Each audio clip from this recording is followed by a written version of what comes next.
So this is my latest project. It has been quite a while in the making, and this is probably it's definitely my first and probably my only foray into 1 to 12 or dollhouse scale. This is something that I made for my niece, and it is a lot larger than the quarter scale 1 to 48 that I'm used to working in. This is the Dalton dollhouse with basement from Dollhouse Direct. It was a little trickier kit to work with than the Petite Properties kits in 1 to 48 that I'm used to. Just some things didn't quite fit together properly, and I'm pretty sure I did it correctly. But yeah, so we've got our front door. I actually swapped out that front door. This is not the front door that came with the kit.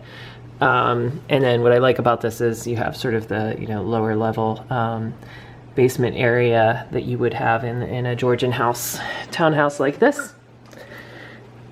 So let's go ahead and pull these off. These are actually on magnets, just because my niece has cats, and I assume that cats are going to want to jump down in those. And also, I'm not really sure how you would make this work without doing it with a magnet like I did, because of the way that that goes and where this door is. I also put this latch on just to make sure that it can be closed securely. Oops, I always forget to lift the top up when I go to open it. So fortunately, it's been pretty sturdy up there. So yeah, so the top lifts up like that, and then basically you have the doors that open up like so.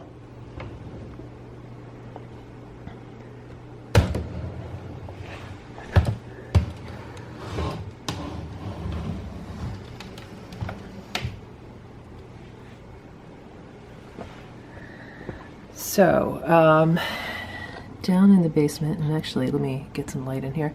Alexa, turn on living room lights.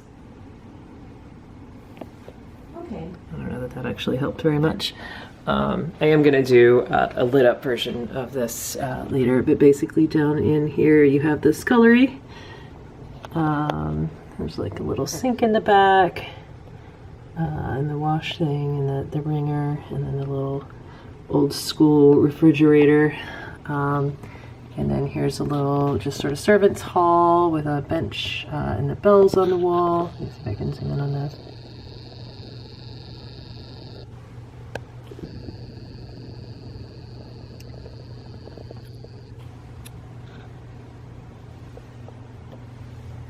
And then the kitchen with lots of copper pots and pans and molds and things. I love doing those. And then the stove. And then over here is a housekeeper's room. It's got a little secretary that opens up. Let's see if I can do that without knocking things over. Apparently I can't do that without knocking things over.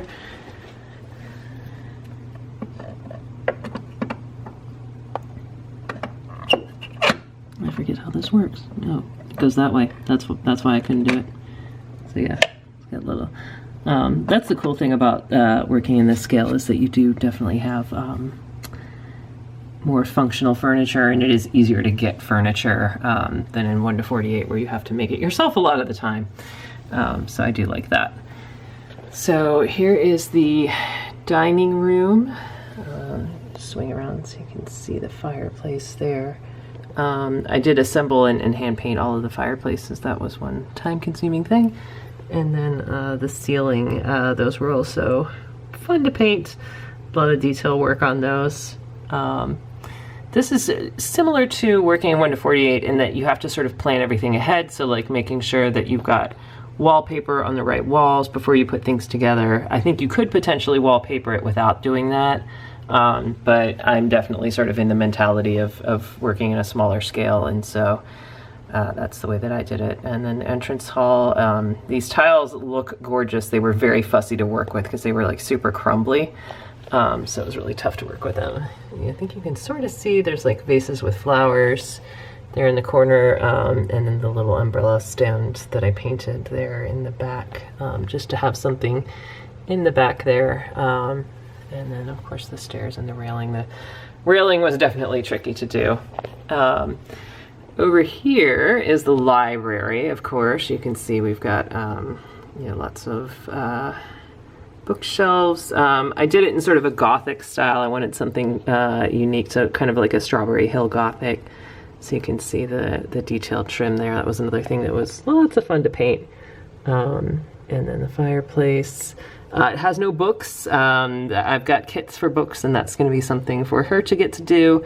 I wanted to sort of obviously get a lot of it finished, and I do have a fair amount of furniture, but also you know, have some elements that she could make her own, including the cat there on the chair. They have Siamese cats, so I wanted to make sure there were some of those in here incorporated. And you can see the curtains. I did get the curtains custom made. I did not make the curtains for this. That was one thing that I was like, I don't think I can do that well enough. Working with textiles in scale is tricky. And there's, of course, another cat in the bedroom there. And then this fireplace. And then the ceiling detail. Oh, oops, that's a little off.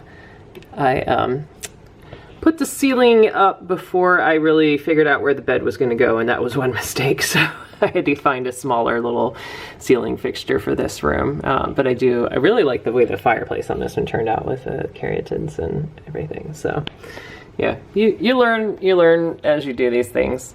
There's the hallway, the upper hallway, with another one of the light fixtures hanging there. And you can sort of see that little like niche with base there too. I wanted something, since that wall was so big, to give it a little bit of structure. And then over here is the drawing room. So you can see another really nice secretary there, which this one also opens up. So yeah, like all of these, all the drawers and everything open up. These actually like open up to provide structure. So they are like basically little tiny functional furniture. These are, a lot of them are Concord, I think it is, museum quality miniatures. So really, really cool functional stuff. I've managed to find a guy who was selling like a huge lot on eBay, so I bought a lot from him, and then I've sort of been collecting over the years in preparation for this. So yeah, so here's the drawing room.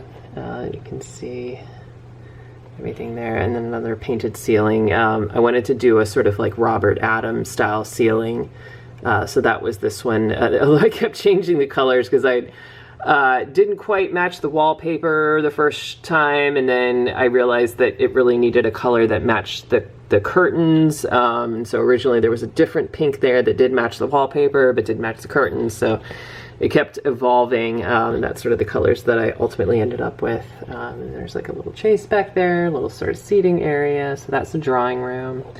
And then upstairs is not as complete for the most part. So you can see like here's an empty room with a corner fireplace.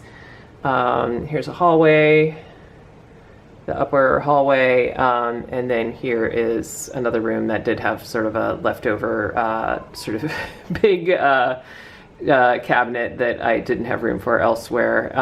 But basically I really wanted for her to have a chance to sort of, you know, choose some of the rooms and make some of them her own.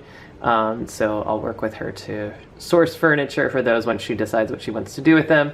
But we do have over here in the last room is the bathroom, of course, because you do need a bathroom. So, you know, obviously most of this, if I sort of zoom out, most of this really was meant to be Georgian era. But I kind of figured that the idea would be that they had mostly not updated their rooms, but that they had added a bathroom at some point in like the Victorian era. So other than that, very much Georgian era, you know, moving into Victorian era, even a little bit with a kind of Strawberry Hill Gothic.